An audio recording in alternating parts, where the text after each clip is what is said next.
Airport में मैं आज पहुंचा और उसी एयरपोर्ट में अपना लगेज के लिए वेट करते करते वीआईपी रूम में ये बीजेपी के लीडर भी थे।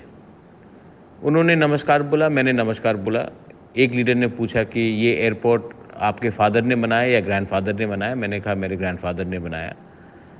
नमस्ते बोला, मेरा लगेज आया, मैं निकल गया, उनका सामान आया, वो लोग निकल गए। लेकिन जिसने ये फ़ोटो उठाया, ये बीजेपी का ही अंदर का आदमी है, क्योंकि बीजेपी का एक सेल है, आईटी सेल, जो हमेशा गलत न्यूज़, आदमी को कंफ्यूज कराना, एक दूसरे को ऊपर झगड़ा करना, शंका कराने का इनका एक हमेशा एक स्ट्रैटेजी रहता है, हमेशा एक उनका चाल चलन रहता है।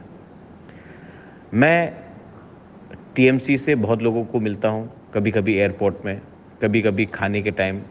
मैं कांग्रेस के बहुत लीडर को मिलता हूँ, आज भी मिलता हूँ। जब हम लोग का प्रोग्राम होता है और वो वहीं में है, तो हम लोग बात करते हैं।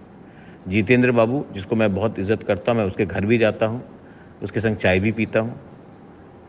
ये क्यों बाहर नहीं निकलता है?